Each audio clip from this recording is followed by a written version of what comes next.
जय माता दी मित्रों, हमारे YouTube चैनल में आपका हार्दिक स्वागत है।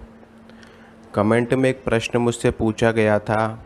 प्रश्न ये है कि क्या हम बिना धूप बत्ती जलाए, बिना अगरबत्ती जलाए या बिना देसी घी का दीपक जलाए या कोई भी कर्म किए बिना, ना हम प्रसाद चढ़ाएं, ना हम धूप बत्ती जलाएं, ना हम दीपक जलाएं, ना हम कोई भी चीज़ अर्पित ना करें भगवान को, हनुमान जी महाराज को, क्या तो भी हम हनुमान चालीसा को सिद्ध कर सकते हैं या नहीं?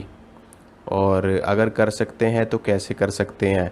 तो मैं इसी का जवाब आज आपको दूंगा। देखिए मित्रों, आप हनुमान चालीसा हो या फिर बजरंग बाण हो, शिव चालीसा हो, दुर्गा चालीसा हो, कोई सी भी चालीसा हो या कोई भी मंत्र हो या कोई भी स्तोत्र हो, आप हर स्तोत्र को, हर चालीसा को, हर पाठ को, हर मंत्र को सिद्ध कर सकते हो।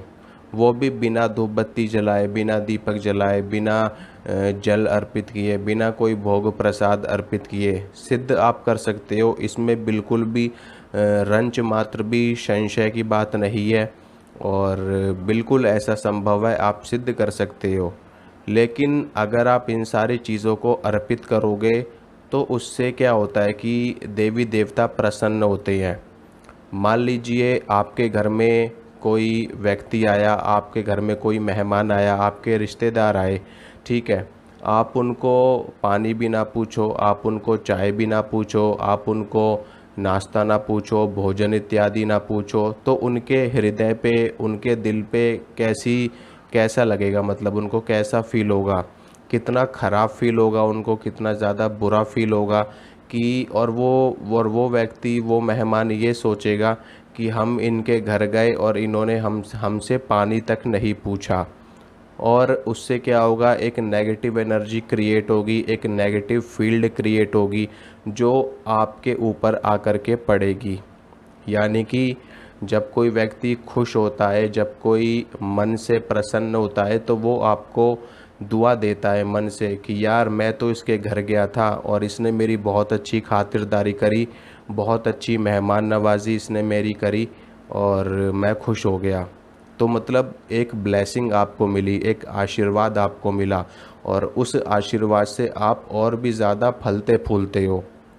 इसी प्रकार से जब आप किसी भी देवी की कोई चालीसा पढ़ते हो या किसी भी देवता का कोई पाठ करते हो, तो अगर आप उस देवता को जल का लोटा अर्पित नहीं करते हो, मतलब जल अर्पित नहीं करते हो, या कोई भोग प्रसाद अर्पित नहीं करते हो, या धूप अगरबत्ती नहीं जलाते हो, या मिठाई नहीं चढ़ाते हो, या उनको रोली तिलक इत्यादि, सिंदूर इत्यादि नहीं चढ़ाते हो, तो इसी तरीके से उनको भी ऐसा ही फील होता है, ठीक है। क्योंकि आप मान लो उनकी सिद्धि करना चाहते हो, चाहे आप चालीसा के माध्यम से करो, चाहे आप मंत्रों के माध्यम से करो, लेकिन उस सिद्धि में आप सिर्फ स्तोत्र को ही नहीं, उस देवी या उस देवता को भी सिद्ध कर रहे हो। हनुमान चालीसा से आप किसकी स्तुति कर रहे हो? हनुमान जी की स्तुति कर रहे हो। और हनुमान जी की स्तुति करने का, हनुमान चालीसा क्या है कि हनुमान जी की स्तुति करने का एक माध्यम है, ठीक है। इसी तरीके से जो मंत्र होते हैं, मंत्र भी देवी देवताओं की स्तुति करने का माध्यम होता है, ठीक है। और इससे जो सिद्धि मिलती है हमें, वो उस देवता की सिद्धि मिलती है। इसी प्रकार से अगर आप हनुमान चालीसा से किसी देवी या किसी देवता को सिद्ध करोगे तो निश्चित रूप से वो सिद्ध तो हो जाएंगे, लेकिन वो प्रसन्न नहीं होंगे, ठीक है, प्रसन्न नहीं होंगे। और प्रसन्न करने के लिए बिल्कुल आपको उनको जल का लोटा भी अर्पित करना पड़ेगा, उनके लिए धूप दीप इत्यादि भी जलाओ, उनको फल फूल मिठाई इत्यादि अर्पित करो और तब आप उनकी साधना करो।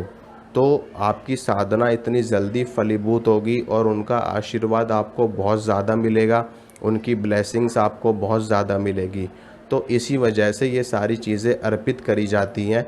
जिस प्रकार से आप किसी के घर जाते हो और लोग आपको पानी देते हैं, चाय देते हैं, भोजन पूछते हैं, नाश्ता करवाते हैं, हर चीज़ आपको अर्पित करते हैं, क्या आपका फ़र्ज़ नहीं बनता कि अगर आप देवी देवता की साधना कर रहे हो, आप उनको सिद्ध कर रहे हो या उनसे आप कोई काम करवाना चाहते हो, तो क्या आप उनको कुछ भी ना अर्पित करो? तो ये सारी चीज़ें इसीलिए अर्पित करी जाती हैं। धूप इत्यादि जलाने से आसपास का वातावरण शुद्ध होता है, एक माहौल बनता है। ठीक है, एक साधना का, जप का, तप का एक माहौल बनता है और वातावरण में, वायुमंडल में जितनी भी नेगेटिविटी होती है, जितनी भी नकारात्मक शक्तियाँ होती है, वो धूप इत्यादि से नष्ट हो जाती हैं और एक सकारात्मक माहौल बनता है। दीपक जलाने से क्या होता है कि चारों ओर प्रकाश फैलता है। इसके पीछे का विज्ञान भी होता है, सिर्फ खुश करने के लिए नहीं ये सारी चीज़ें करी जाती, इसके पीछे एक प्रॉपर विज्ञान होता है। दीपक जलाने से चारों ओर प्रकाश फैलता है, यानी कि इसका अर्थ ये होता है कि आप अपने जीवन में आपके जितना भी अंधकार है, उस अंधकार को आप दूर कर रहे हो और आपके जीवन में प्रकाश ही प्रकाश फैल रहा है। इसका मतलब ये होता है, अगर आप कोई भोग प्रसाद इत्यादि अर्पित करते हो तो इसका मतलब ये होता है कि आपके जीवन में भी सारी सुख सुविधाएं आए और आपको कभी किसी चीज़ की कमी ना हो, आपके अन्न और धन के भंडार सदा भरे रहें। ठीक है, और अगर आप जल अर्पित करते हो तो जल अर्पित करने का मतलब ये होता है कि इस वायुमंडल में, इस संसार में जितने भी जीव हैं उन सभी की तृप्ति हो सके। ठीक है, आपके पितरों की तृप्ति हो सके और जितने भी जीव हैं, ठीक है, चाहे वो जड़ हो चाहे वो चेतन हो, जितने भी जीव हैं उन सभी की तृप्ति हो सके। तो इसीलिए ये सारी चीज़ें अर्पित करी जाती हैं, क्योंकि जो ईश्वर हैं, ईश्वर स्वयं अपने आप में परब्रह्म स्वरूप हैं और सारा ब्रह्मांड उन्हीं से ही उत्पन्न हुआ है। तो जब आप ईश्वर की तृप्ति करते हो तो इसका मतलब ये होता है कि आपने सारे संसार की तृप्ति कर दी। तो इसीलिए ये सारी चीज़ें देवी देवताओं को अर्पित करी जाती हैं और आप भी ज़रूर अर्पित करिए। अगर आप हनुमान चालीसा को सिद्ध कर रहे हो तो उसके लिए आप धूप बत्ती जलाइए, एक शुद्ध देसी घी का दीपक जलाइए। हनुमान जी को प्रसाद के रूप में आप कोई भी एक वस्तु अर्पित कर सकते हो। ठीक है, कोई ऐसा ज़रूरी नहीं है कि आपको मिठाई ही चढ़ानी है या बूंदी के लड्डू ही आपको चढ़ाने हैं। आप हनुमान जी को कोई भी मिश्री के दाने भी अर्पित कर सकते हो, या जो भी आपकी इच्छा हो, जो भी आपकी सामर्थ्य हो, वो आप उनको अर्पित करिए और एक जल का पात्र रखिए, धूप दीप जलाइए और उसके बाद फिर हनुमान चालीसा पढ़िए और फिर देखिए आप कैसे आपकी हनुमान चालीसा जल्दी से जल्दी सिद्ध होती है। तो आशा करता हूँ मित्रों, जो जानकारी मैंने आपको दी है आपको पसंद आई होगी, अच्छी लगी होगी। तो आप वीडियो को लाइक कीजिए और चैनल को सब्सक्राइब कीजिए और वीडियो को ज़्यादा से ज़्यादा शेयर कीजिए। मिलूँगा आपसे अगली वीडियो में। जय माता दी।